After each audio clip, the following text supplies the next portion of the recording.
What I am about to discuss in this essay will cause an emotional, reflexive resistance to many viewers. I beg of you to acknowledge it, but not act immediately on this impulse, and hear me out. I will be accused of racism, bigotry, and anti-black sentiments. I have come to accept that this is unavoidable. However, I ask of you to take into account the fact that I am intentionally getting most of my material from black intellectuals.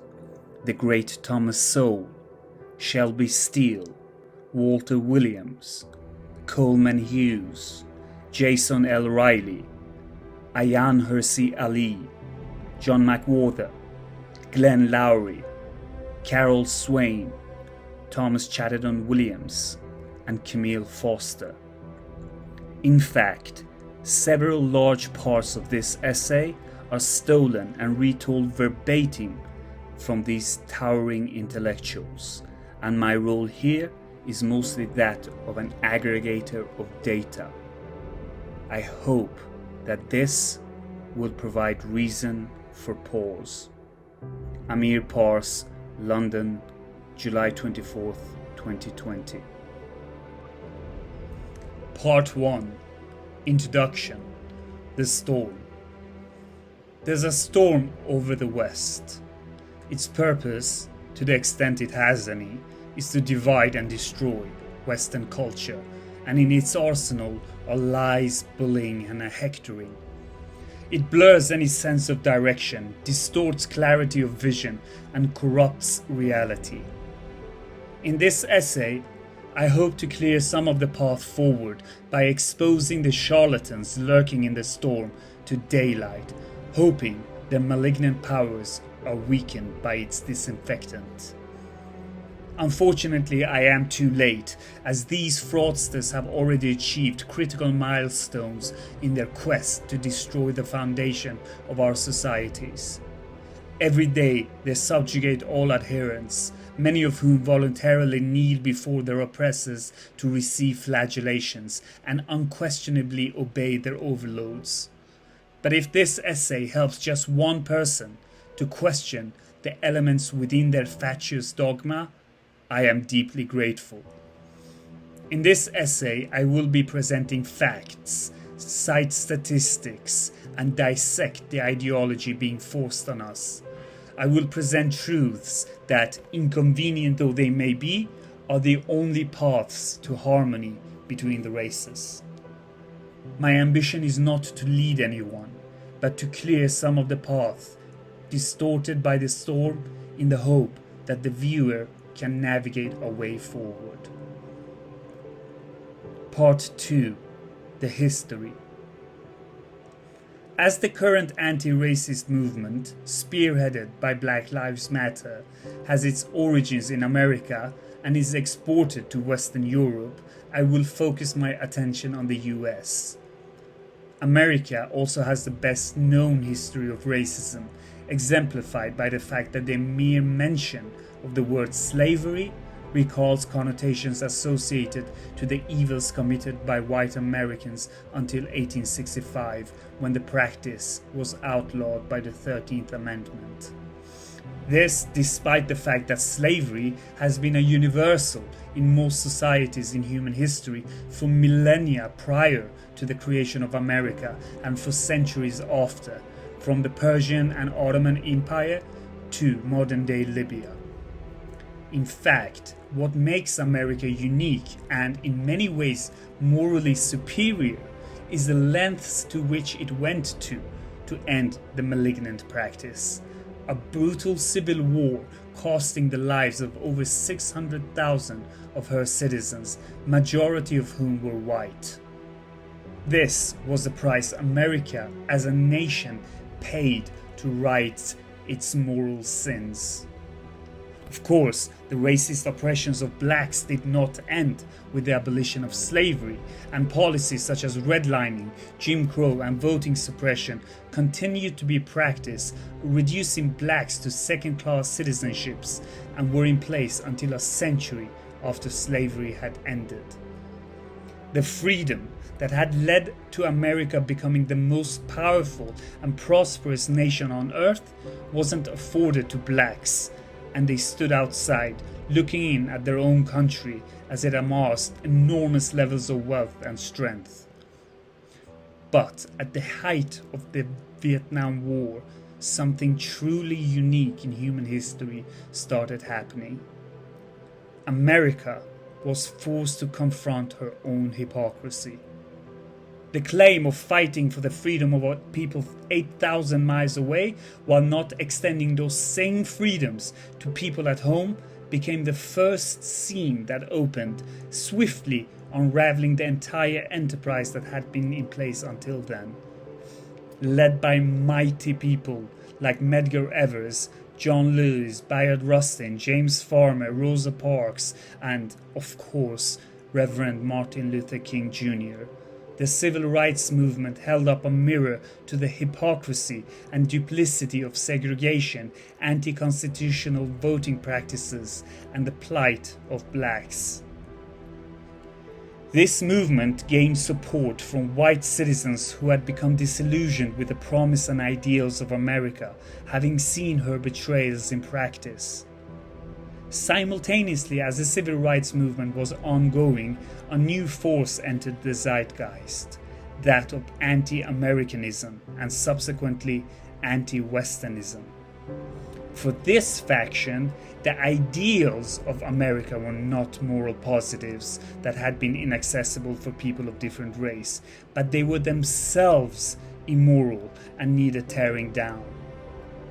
As Shelby Steele explains in his 2015 book Shame: How America's Past Sins Have Polarized Our Country, this movement branded the American experiment as characterological evil. The fault was not in the exclusion of blacks and other minorities. Rather, it was the inherent foundation of America that needed to be overthrown. Everything from democracy to sexual responsibility, from the nuclear family to capitalism, needed to be torn down, and in its place, a new utopia erected. Where the civil rights movement had wanted entry in what they saw as an ultimately good society which had excluded them from participation, the anti-Americanists believed that the project itself was malignant and must be discarded. Where Reverend King and his followers practiced and preached non-violence and aspired for his fellow black brothers and sisters to be part of the American dream, Malcolm X, Nation of Islam, and the Black Panthers wanted to destroy the entire concept, and from the rubbles build a new race-based society, still segregated, but on the principle of black superiority, not inferiority. The Marxists, being produced in the American universities, shared a common hatred for America. For them, there was no great society to join. The characterological evil of America was incurable, and until it was replaced with socialism, the evil would continue. It is my contention that it was this narrative that won the culture war, even though the strides for equality were made by the former. This is the sentiment that is still permeating the West today, infecting the minds of students in colleges and universities across the West. Part 3. The narrative. It starts with the fundamentals. If you belong to the Kingian tradition, you will read a text such as the American Constitution or Bill of Rights and find it an ultimate, a super ideal to aspire to. Where misdeeds have occurred, it has been because America did not live up to her own ideals, such as all men are created equal, and must be condemned from this vantage point. However, if your foundation is in the vein of radical leftism or Nation of Islam, the ideals described in those texts are the problem and need discarding and replacing with new texts. As mentioned, I believe that today's anti-racist movement have their origins in the latter ideology, and we are now facing a cultural battle between those who believe America and the West are fundamentally good versus those who are convinced of its inherent, incurable evil. Emboldened by people best described as pornographers of race, whether it's Ta-Nehisi Coates, Ibram X. Kendi, Sean King, Ava DuVernay, Al Sharpton, Jesse Jackson, Michael Eric Dyson, Robin DiAngelo, Michelle Alexander, or Nicole Hannah-Jones in America, or Akala, Ash Sarkar, Owen Jones, David Lammy, Monroe Bergdorf, or Aaron Bastani in the UK, these race hustlers will spread endless lies and propaganda, emotionally blackmail their audiences, and use their perceived victimhood as a battering ram to acquire power. And make no mistake, power is their ultimate goal. Their narrative can be summarized as follows. 1. Racism is the main obstacle for non-white people to succeed in the West. 2. Disparities between races, whether in wealth, income, prison population, or upper echelons of corporates or governmental hierarchies, is evidence of this racism. 3. Anyone who disagrees with any element of this narrative is himself motivated by racism. Thus, an unwinnable game is established, and clear lines between the anointed and the sinners are drawn. Woe befalls any and all who do not submit to the doctrines of these enlightened Puritans. I will present the claims on which the narrative is based and counter with facts to expose the truth, regardless of how uncomfortable or politically incorrect they may be. The foundational claim of the anti-racists today is that disparities between the races is because of racism. This claim is the most stubborn and persistent, despite having been debunked over and over again in the last century, and no one has done a better job than the Great Thomas Sowell. The reason why it persists with as much fervor and velocity as when it was first introduced is because debunking it requires complex, multifaceted breaking down of many subjects and elements, whereas asserting it is as simple as stating a blanket, one-size-fits-all explanation. Disparities in wealth? Racism. Disparities in prison population? Racism. Disparities in income? Racism. Disparities in the presence of blacks in top positions within governments or corporations? Racism. In reality, however, each single topic requires research, studying and dissecting analytics and data. These are complex subjects which demand expertise and years of time-consuming, painstaking erudition and exploration. That's why one-word answers such as racism is so convenient. It spares the proponent of having to do any actual work. Before breaking down each point individually, let's establish some facts. 1. Disparities are not evidence of anything but disparities.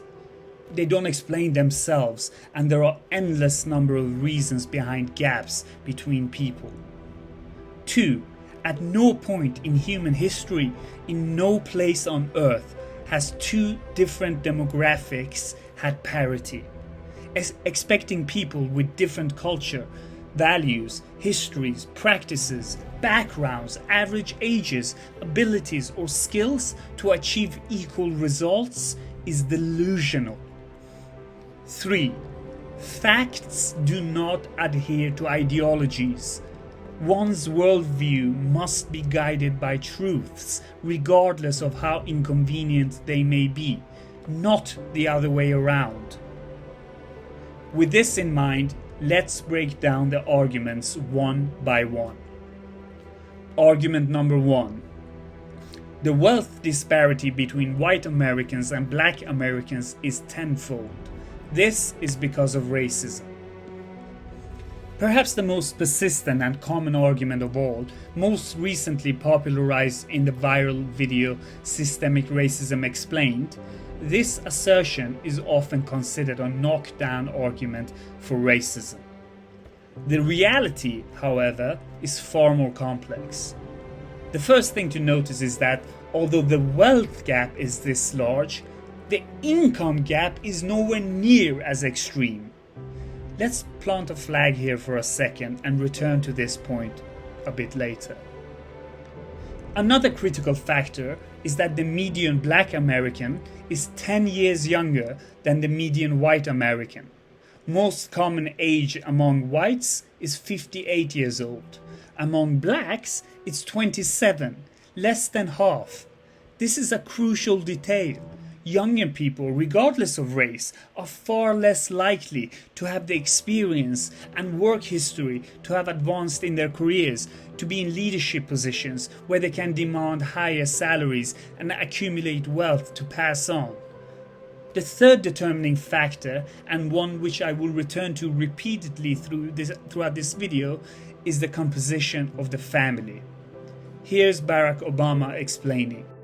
And we are called to recognize and honor how critical every father is to that foundation. They are teachers and coaches, they're mentors, and they're role models. They are examples of success and the men who constantly push us towards success. But if we're honest with ourselves, we'll admit that too many fathers are also missing.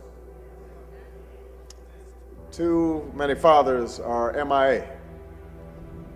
Too many fathers are AWOL, missing from too many lives and too many homes. They've abandoned their responsibilities. They're acting like boys instead of men. And the foundations of our family have suffered because of it. You and I know this is true everywhere, but nowhere is it more true than in the African American community. We know that more than half of all black children live in single-parent households. Half, a number that's doubled since we were children. We know the statistics that children who grow up without a father are 5 times more likely to live in poverty and commit crime. They're 9 times more likely to drop out of school, 20 times more likely to end up in prison. They're more likely to have behavioral problems or run away from home or become teen parents because the father wasn't in the home. Now, let's aggregate these 3 facts. 1. The income gap between white and black Americans isn't nearly as drastic as the wealth gap. 2. The median black American is 10 years younger than the median white American. 3. Almost 70% of black children grew up in single-parent households, significantly increasing the probability of a life in crime, abandoning their own children, and not acquiring the requisite educations, skills, or experience to attract top employers. As promised, let's return to the income versus wealth gap. In their 2007 study, Conspicuous Consumption and Race, economists Kerwin Charles, Eric Hurst, and Nikolai Rosanov looked at spending patterns between races over a 16-year period. What they discovered is nothing short of extraordinary. They noticed that blacks and Hispanics are up to 30% more likely to spend money on visible goods, cars, clothes, and jewelry. They explain this by a culture of striving for social status. Nielsen data shows that black women are 14% more likely to own a luxury vehicle and 16% more likely to purchase custom jewelry in the last year. And these differences are unconditional to wealth. Now, if you have a group with 1/10 of the wealth of another group, would you think it more or less likely that they spend their income on such items? What do you think is more advisable? The fact that spending patterns between blacks and whites is so significantly different, and then taking into consideration that wealth is accrued over time by saving and investing instead of spending, the true explanation for this disparity becomes much clearer. Conclusion. This is a prime example of actually looking at underlying factors and going into details in order to understand a complex issue rather than just asserting a non-quantifiable claim such as racism, thinking that it explains something when it does nothing of the sort. Looking at data and statistics of things such as spending patterns, median age, family composition, school dropout rate, investment behaviors, etc. is far more honest than blaming it on an abstract, non-explanatory term like racism. Those making this assertion have long gotten away with it without ever being challenged on their claim. How is it down to racism? How much of the disparity is down to racism? Where is the racism practiced to such an extent that it prevents almost 14% of the population to accrue wealth? Are there specific laws, practices, or policies that the proponents can point to? Or do they just wish to say the word racism and fold their arms thinking they've provided a reasonable explanation? But there's something that is even more cynical about this claim. It tells black people that their financial success is not in their own hands, while simultaneously blaming it on white people who are not racists. This results in the fact that the accusation ends up existing in the ether, with neither party able to do anything about it. Claim number 2. The police are targeting, shooting, and killing blacks disproportionately. One of the most pernicious and deliberately misleading lies, which would have been so easily avoided had people not reflexively reacted against each killing, whether it was George Floyd or Breonna Taylor, and not automatically assumed that it was race-based. Unfortunately, emotional reaction is so much easier and more rewarding than honest, fact-based conversation. The most comprehensive study ever done on this topic was by Roland Fryer, himself a black academic, in his 2016 paper, An Empirical Analysis of Racial Differences in Police Use of Force. Fryer concluded that the facts do not support the Black Lives Matter narrative. Police is actually slightly more likely to use lethal force when the suspect is white. More surprising, however, is that the likelihood of force, including lethal force, increases for black suspects if the officer is black or Hispanic. In 2018, a separate paper titled "Is There Evidence of Racial Disparity in Police Use of Deadly Force" by Dr. Joseph Cesario and colleagues looked at police shootings over a 2-year period between 2015 to 2016 and made 3 definite conclusions. 1.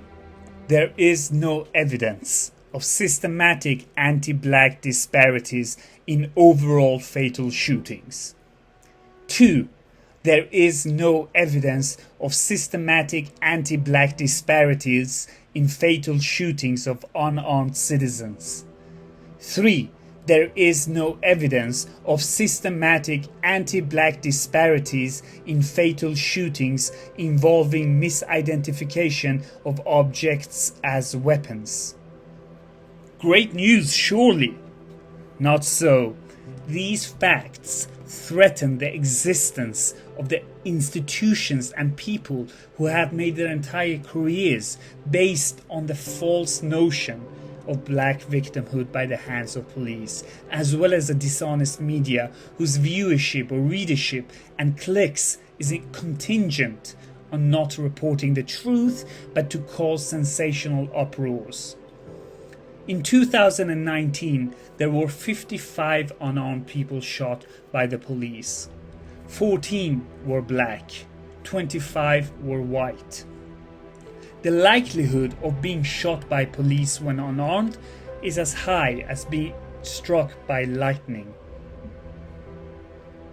It is also important to note that being unarmed does not equate to being harmless.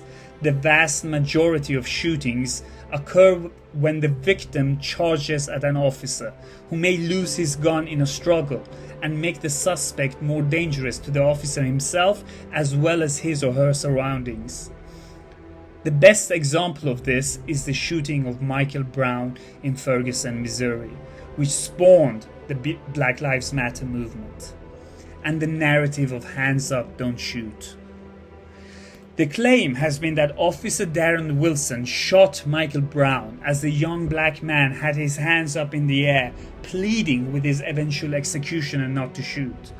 In reality, nothing of the sort happened. Witnesses, white and black, as well as the Brown family's own coroner, conducting independent autopsies, all concurred that Brown charged after Officer Wilson's weapon. This has been verified and corroborated by multiple sources, independent experts, and forensic examinations, which is why the grand jury, 3 of whom were black, exonerated Officer Wilson. In other words, the entire Black Lives Matter movement is founded on a lie. At no point did Michael Brown raise his hands or say the now famous slogan, "Hands up, don't shoot." The rioting and lootings in Ferguson, as well as across America, almost exclusively in black neighborhoods, could have been avoided, and the livelihoods of thousands of black-owned businesses could have been spared had honesty, instead of false propaganda, won the day. Instead, these communities are still, 6 years after the fact, suffering, and many businesses are nowhere near a recovery. Similar arguments can be made for all the famous cases on which these movements, as well as charlatans like Al Sharpton and Ta-Nehisi Coates, are profiteering on. The killing of George Floyd by Officer Derek Chauvin was a reprehensible and evil act which has been condemned by the entire world. Floyd has become the latest symbol of black oppression by American law enforcement. The truth, however inconvenient, is that there has been zero arguments laid forward to back the accusation of this having been a racial crime. In fact, 4 years earlier, police in Dallas killed a 36-year-old mentally ill white man called Tony Timpa in the exact same way. What's perhaps even more disturbing about the Timpa case is that it was he himself who called the police to come and get him. Floyd became international news. Timpa is practically unknown.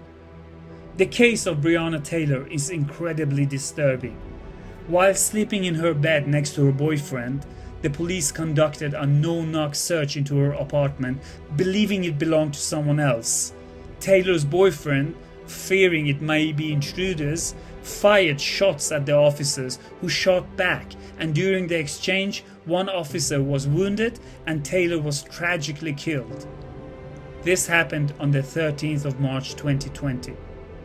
On the 12th of March 2020, a young man named Duncan Lemp was killed by Montgomery County Police Department SWAT team during a no-knock raid. Lemp, who was seemingly a member of the far-right group 3 centimeters, did not shoot at the police and had no weapon on him when he shot. Breonna Taylor's case has become international news. Lemp is practically unknown. The case of Tamir Rice, a 13-year-old black boy killed by police when playing with a toy gun, is indescribably tragic. The same thing happened to Antonio Arce, a 14-year-old white boy. Tamir Rice became international news. Very few people even know of Arce. The same can be said of Daniel Shaver, Andrew Thomas, Dylan Noble, James Boyd, Brandon Stanley, and Mary Hawkes, all killed in eerily similar ways to the likes of Alton Sterling, Trayvon Martin, and Sam DuBose. You've heard of the latter, not of the former. This is what Coleman Hughes calls coverage bias. The news media and race vultures profiteer on fabrication and maximizing divisions. The sole reason for the existence of NAACP is to focus on black victimhood. If it doesn't exist, they will manufacture it. Policing in America. The reality of policing in America is more oblique than the narrative claims. Law enforcement operate in a country of 330 million inhabitants and 270 million guns. This is the only country on earth of which this can be said. Every single encounter, whether it's a seemingly innocuous traffic stop, shoplifting, even littering, comes with the potential of ending in armed conflict. Add to that the fact that a police officer is shot every single day in America, a third of whom fatally, and the reality of policing in the world's third most populous country becomes clearer and more desolate. This is not to say that there are no rotten eggs, or even that the system does not need reviewing and changing. Practices such as qualified immunity and no-knock searches, and institutions such as the police unions should be questioned. But what is clear is that the American law enforcement is not systematically racist.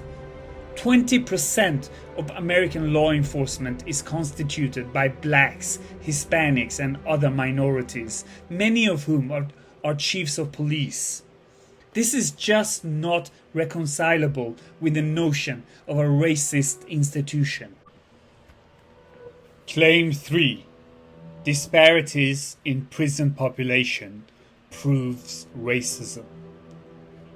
This is an argument best exemplified in Michelle Alexander's book, The New Jim Crow, which has achieved an almost biblical reverence within the anti-racist movement of 21st century. Unfortunately for Alexander and her proponents, debunking her claim takes only a few seconds. In her book, Alexander has included a deluge of statistics and sources showing how blacks in the American prison population are overrepresented by looking at the demographics of the country. However, there's not a single study, not one, that shows crime rates by population. This is an astonishing omission, undoubtedly intentional, as it will immediately deflate her entire thesis. The claim itself is a logical fallacy. Claiming disparity by looking at population demographics instead of crime statistics assumes that all ethnic groups commit crime at the exact same rates. In reality, however, different demographics break the law at vastly different levels. To demonstrate the flaw in this methodology, imagine demographic X constituting 10% of a country's population, but committing 0% of crimes within that country. According to Alexander's logic, we should still expect demographic X to make up 10% of the prison population. This is illogical at best, but dishonest at worst. When looking at prison population compared to crime statistics, the data is disheartening. Black people are approximately 14% of the population in America, yet commit around 50% of all homicides. This can be broken down further to paint an even more disheartening picture. It's not the women or the children or the elderly committing the murders. It's overwhelmingly done by young black males aged 15 to 35. In other words, about 4% of the American population commit 50% of all murders. Let me repeat that. 4% of the population commit 50% of all the murders. The main cause of death for black men aged 1 to 14, 15 to 24, 25 to 34, and 35 to 44 is other black men. This cannot be said about any other demographic in America. You will find similar or even more demoralizing figures when looking at violent crime, armed robbery, auto thefts, and even classically white-collar crimes such as counterfeiting, fraud, and embezzlement. In her book, Alexander makes the claim that Ronald Reagan's war on drugs was designed to bring back Jim Crow laws through the back door. This is similar to the theory put forward by Ava DuVernay in her Oscar-nominated film The 13th. However, as Heather MacDonald has noted, in 2006, blacks were 37.5% of 1,274,600 prison inmates in state prisons, which house 88% of the country's inmates. If you were to remove drug prisoners from this population, the percentage of black prisoners would drop to 37%, half a percentage point. The prison population demographic is not disproportionately black. The demographics are in proportion to the rates of crime committed by different groups. Asian Americans are 5.9% of the American population, but make up only 1.5% of the prison population. Did Reagan and company have a pro-Asian agenda that would particularly benefit people from communist China? Another argument often put forward is that of America being an prison industrial complex. Proponents point to private prisons run for profit as a clear indication of how America is capitalizing on mass incarceration, majority of whom are black. What they leave out is that private prisons make up less than 9% of all prisons in America. How about state-run prisons, which constitute 80% of all prisons in America? As Coleman Hughes has pointed out, each state has their own laws and different way of running things. Add to that the fact that many of these states are run by black elected officials, and the claim that this is a racist system starts falling apart. In reality, there is no such thing as the prison system. There are more than 50 different systems, each with their own idiosyncrasies, practices, and laws. Therefore, just looking at the prison population as a single totality and drawing any conclusions is deeply flawed. One of the worst yet most common defenses may sound like this. Yes, maybe black Americans do commit a higher rate of crimes, but that's because 400 years of oppression and racism, as well as poverty caused by such practices. This argument is not just inaccurate, it borders on racism. First, let's look at why it doesn't hold up to scrutiny.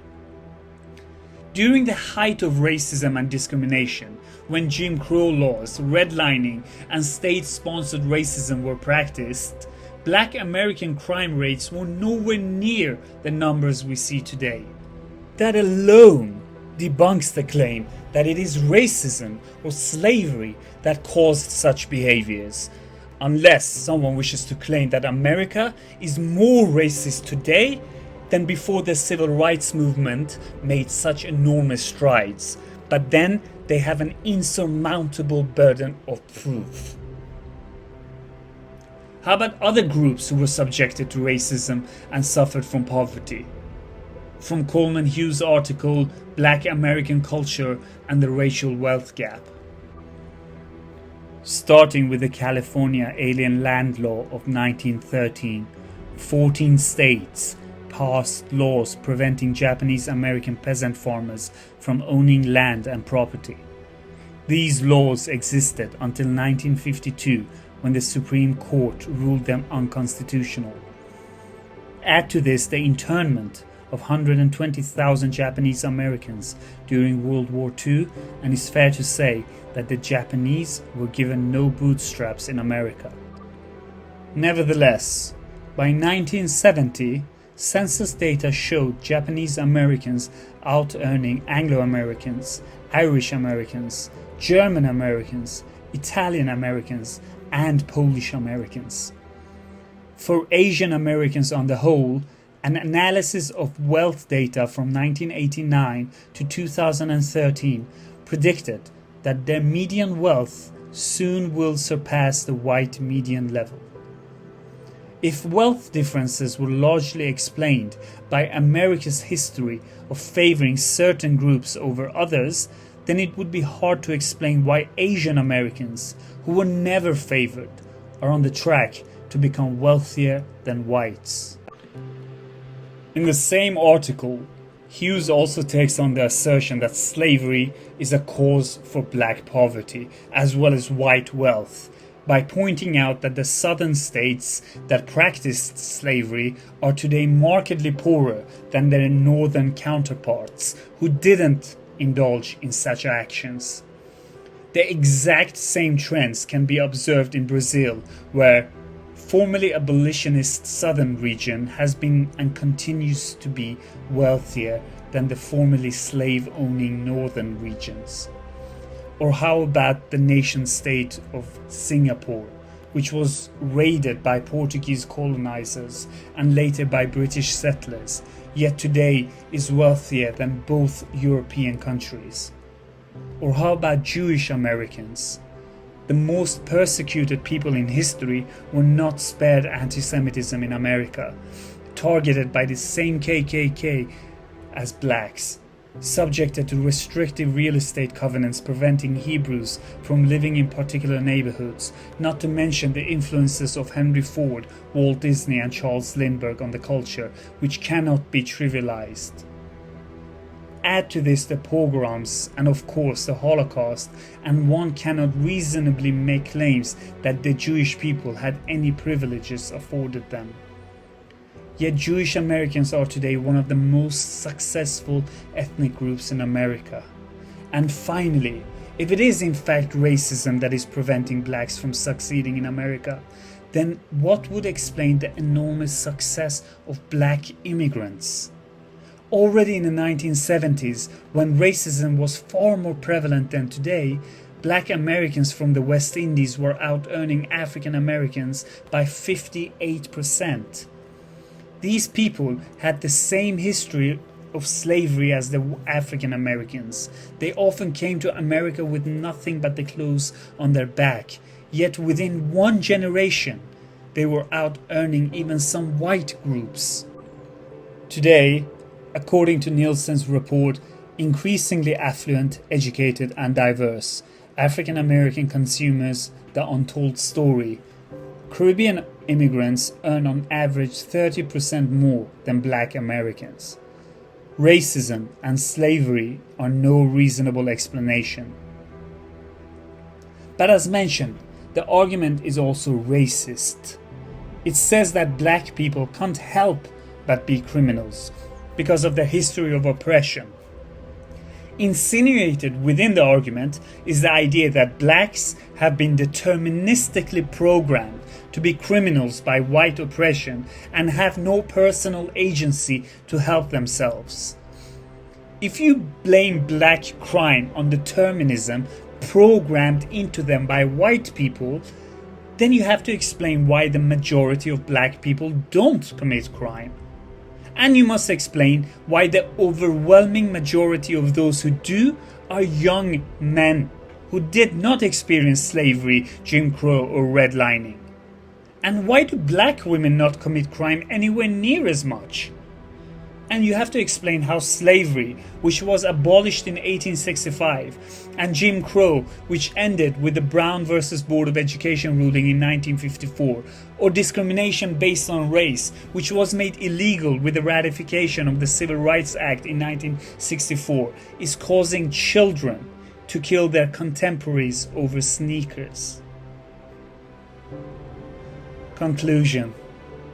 If you agree that black people are as capable, as intelligent and worthy as whites, you must apply the same standards of expectations and levels of responsibilities on them. The paternalism and reducing black people to the lowest common denominator, the only ethnic group with whom the left do this, must stop. As long as progressives keep making excuses for the worst behaviors of blacks and claiming it is white people's faults that blacks commit violent crime at a disproportionate rate, and reducing black people to their worst qualities, more black people will suffer the consequences. It is estimated that 93% of all black murders are committed against black victims. Similar figures can be shown for most crimes. Perpetrator and victim are overwhelmingly same race. And the more the left make excuses for this pathology instead of focusing on the victims, the less likelihood there is for any advancement. Claim 4. America is a structurally racist country. One can be forgiven to be confused by this claim, as its advocates rarely define their terms or differentiate between individual racism and structural racism. This claim is also sometimes known as systemic racism or foundational racism, and is often backed up with arguments of implicit or unconscious bias. The first way to challenge this argument is to ask its proponents to define their terms in specifics. Which specific system, law, policy, official practice, or guideline is unequivocally discriminatory against a race? To their enormous credit, the makers of the viral video Systemic Racism Explained do actually try to provide two specific examples for this argument. 1. Mortgage practices claiming banks don't lend money to black people. 2. Bad schools in bad neighborhoods. Let's dissect each individually to see if there are any facts backing these up. Number 1. Discriminatory mortgage practices. One problem with this, which the makers of the video must have been aware of, unless they did absolutely no research, is that this practice was made illegal in 1968 with the introduction of the Fair Housing Act. And if any bank was shown to break this law, they would be liable to multi-million-dollar lawsuits. For 52 years, there has been a law in place that specifically make illegal such practices. The exact opposite of systemic, in other words. Problem number 2 is that promiscuous lending practices was precisely what caused the 2008 financial crash. Banks approving mortgages to anyone, even illegal immigrants, regardless of whether they could afford it or not. Subprime loans such as Ninja or No Income, No Jobs were widely practiced, and anyone applying for a home mortgage would be approved. How is this relevant? Because recessions tend to hurt black and minority communities far worse than they do white or affluent communities. So, if the makers of the video wish to propose implementing conditions which will replicate the 2008 housing crash, then they'll have to explain why the inevitable recession will not be seen as racist. Banks are only interested in money, whether it comes from blacks or whites. It would be completely illogical for them to discriminate against qualified customers because of their race. So, until and unless the advocates of this claim are able to present evidence that qualified black citizens are being rejected loans for some strange reason, or wish to argue that banks should loosen their lending practices and offer loans to unqualified individuals simply because they are black, there is no reason to take this claim seriously. Argument number 2, bad schools in bad neighborhoods. Certainly most unwillingly, the makers of this video have made a textbook argument for conservative policies of charter schools and school choice, the only proven remedies for black students in poor schools. This policy is directly opposed by the NAACP and the Democratic Party, despite overwhelming evidence of its efficiency, because, as Jason L. Riley points out, these people are more focused on job retention for teachers than the success of students. Add to this an enormously powerful teachers union who have made the cost for schools to fire bad teachers to over $350,000, resulting in even pedophile teachers not being fireable, then it is quite clear that the problem lies with the left-leaning blocs and not the pro-market parties. School choice and charter schools are the best possible solution for black students. But if the NAACP themselves are opposing it, then the school situation in America can hardly be accused of racism. The video talks about how schools in poorer, crime-ridden neighborhoods are bad for students. But it never mentions a word about why these neighborhoods are poor, or more importantly, who is committing the crimes. Hint, it's not the racists. But there is also another major problem with education within the black community. Acting white. I got there and immediately found out that I could read better than anyone in the school. My father's example and mother's training had made that come easy. I could pick up a book, read it out loud, pronounce the words with proper inflection, and actually know what they meant. When the nuns found this out, they paid me a lot of attention. One even asking me, a 4th grader, to read for the kids in the 7th grade. When the kids found this out, I became a target. It was my first time away from home, my first time in an all-black situation, and I found myself punished for doing everything I was taught was right. I got all A's and was hated for it. I spoke correctly and was called a punk. I had to learn a new language simply to be able to deal with the new threats. I had good manners and was a good little boy and paid for it with my hide. Kareem Abdul-Jabbar becoming Kareem. Barack Obama, Michelle Obama, Jay-Z and Oprah Winfrey are just some of the successful black individuals who have talked about the phenomenon of acting white. This is not just an anecdotal claim. It is not, as professional race pimp Michael Eric Dyson claims in his book Is Bill Cosby Right?, an urban legend. It is a fact that has been established in over a dozen scholarly ethnographic studies. Mention it to a group of black youths and they will immediately be able to explain it.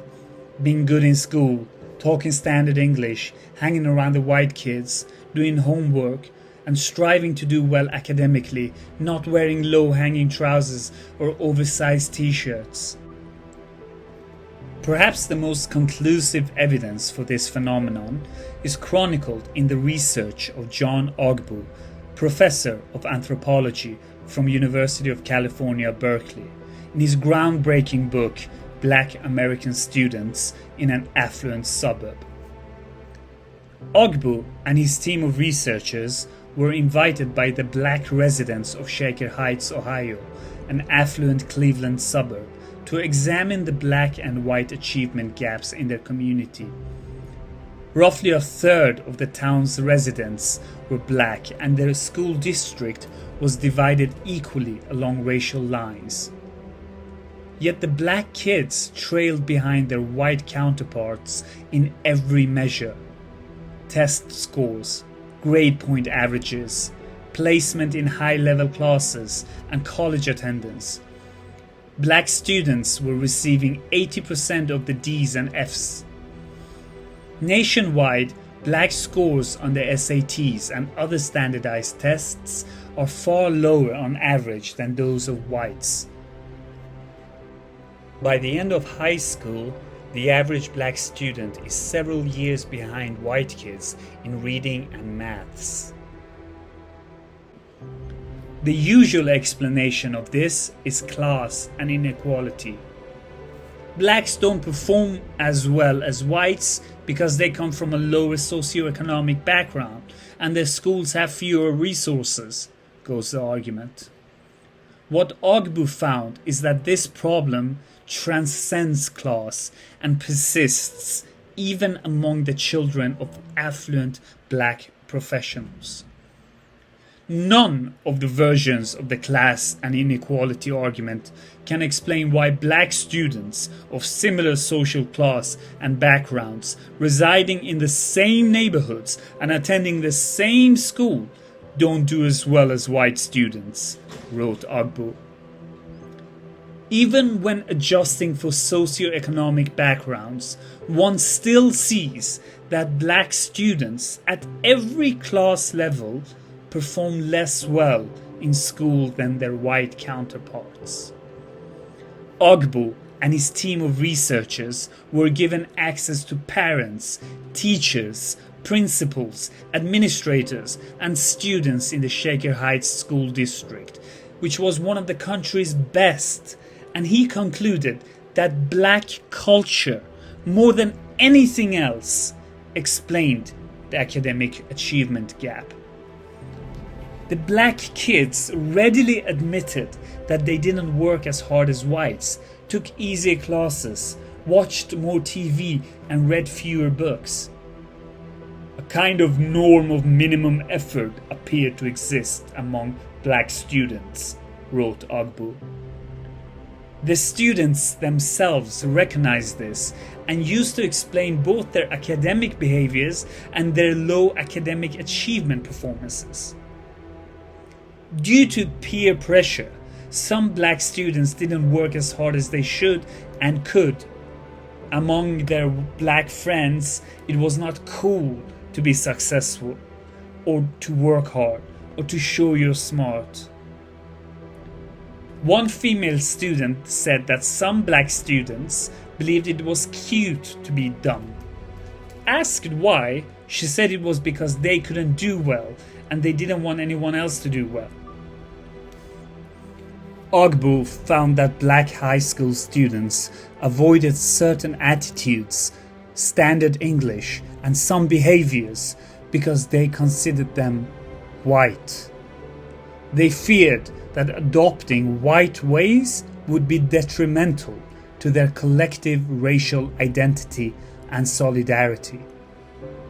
Unfortunately, some of the attitudes labeled white and avoided by the students were those that enhanced school success, enrolling in honors and advanced placement classes, striving for high grades, talking properly, hanging around too many white students, and participating in extracurricular activities that were populated by whites.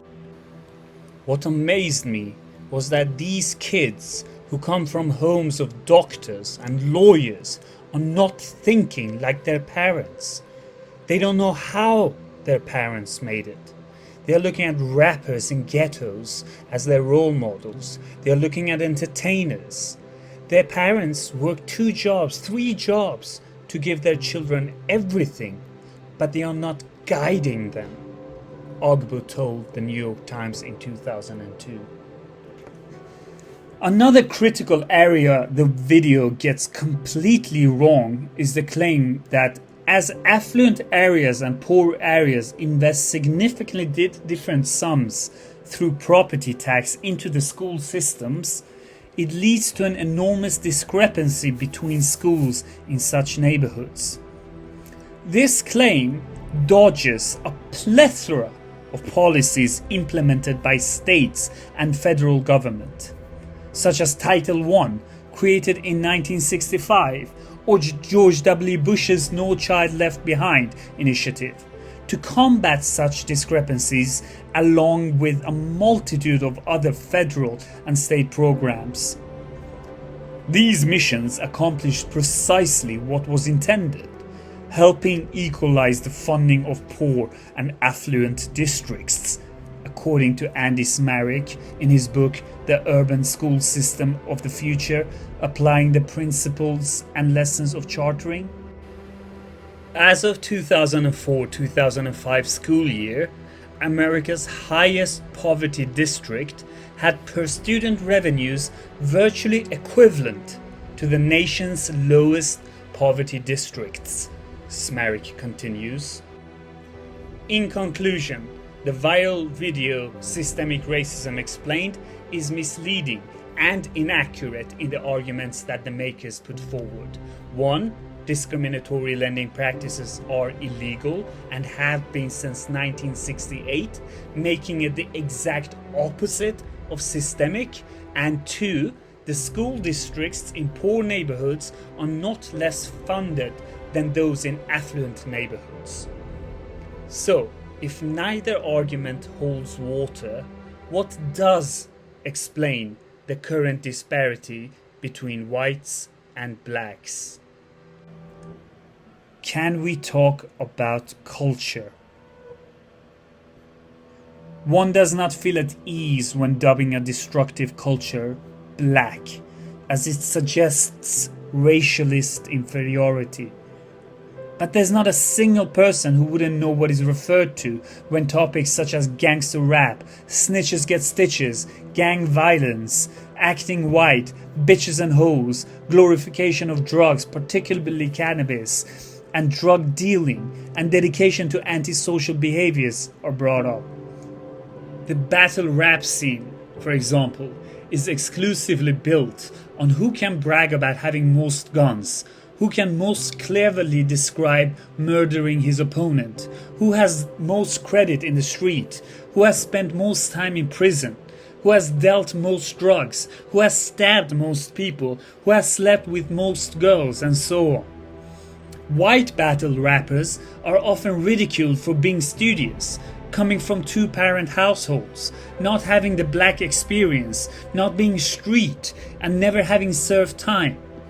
The audience, also predominantly black, cheer vociferously as each bar trumps the next in how to best stab, beat up, or murder one's opponent. Gangster rap, a multi-billion-dollar industry, plays on the same themes. For sure, artists like Jay-Z and Lil Wayne have an enormous white following. But the difference between white fans and black fans is that white kids nod along to the music, whereas black kids see their lyrics as a blueprint for life. Rappers with a background in drug dealing are dime a dozen. The Notorious B.I.G., Tupac, Jay-Z, and 50 Cent are just some of the few names having talked about their past endeavors as pushers, earning street cred for their histories.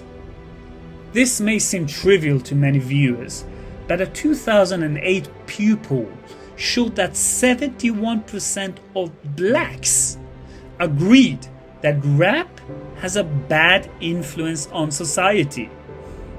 When someone like Michael Eric Dyson praises rap and calls its opponents racists, he's in fact in the minority view in the black communities.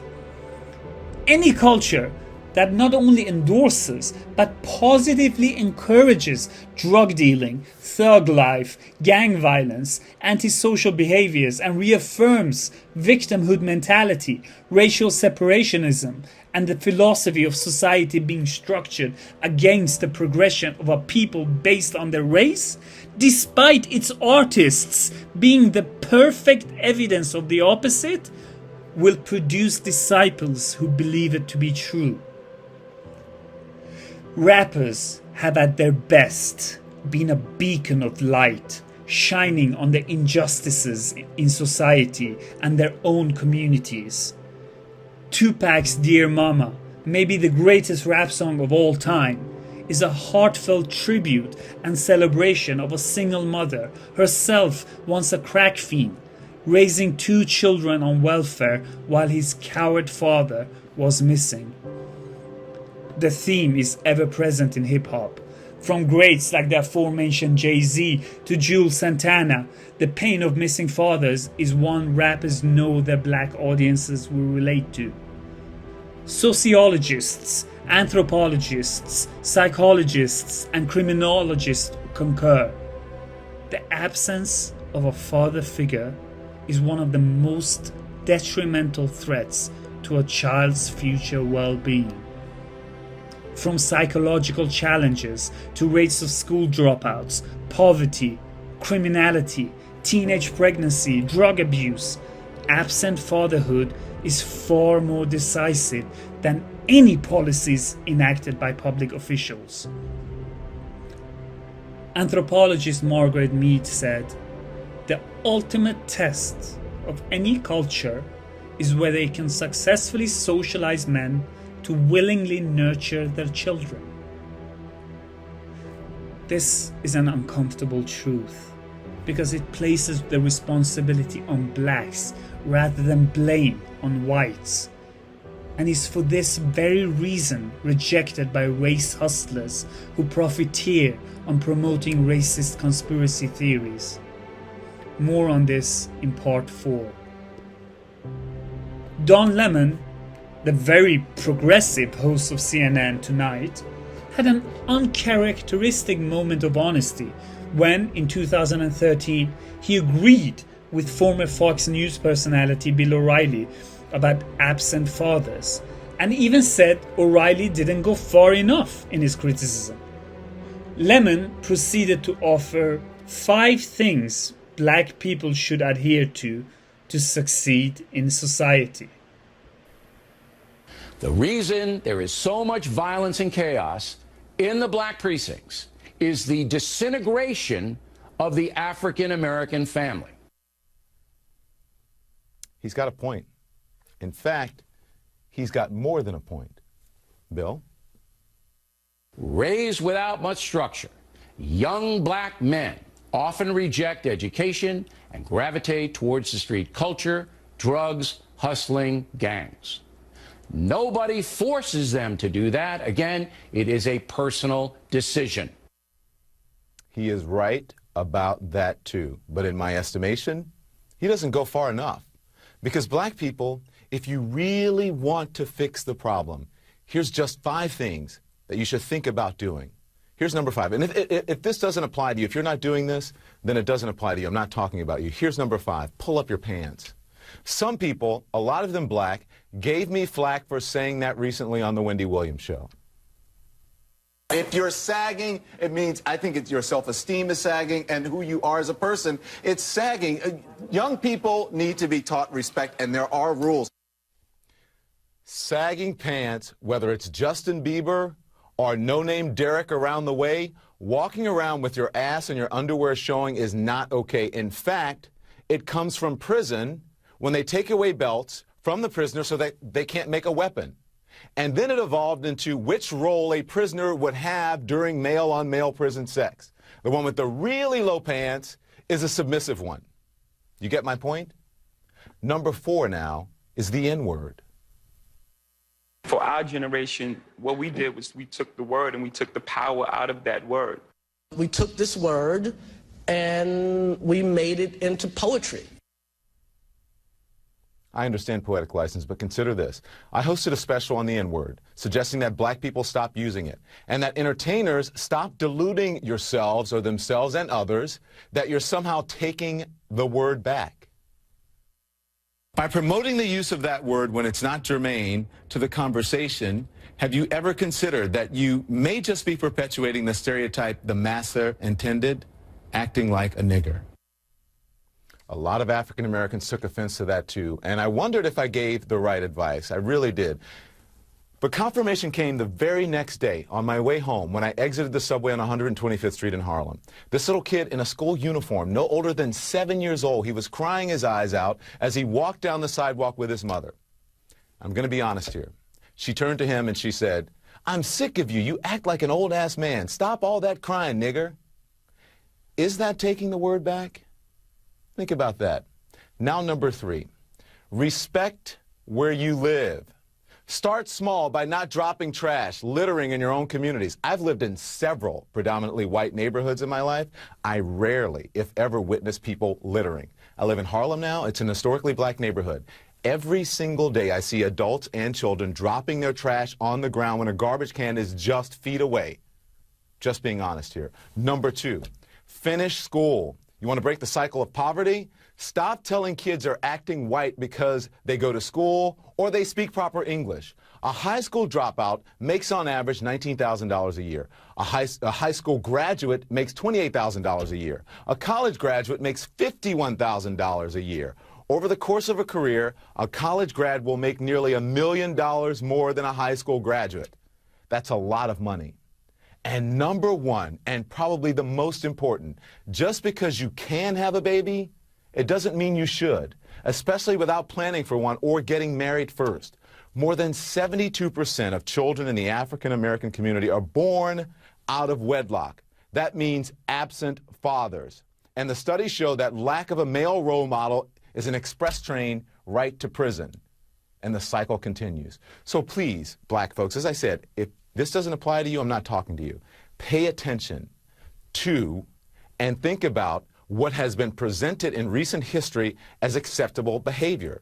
Pay close attention to the hip-hop and rap culture that many of you embrace, a culture that glorifies everything I just mentioned, thug and reprehensible behavior, a culture that is making a lot of people rich, just not you, and it's not going to.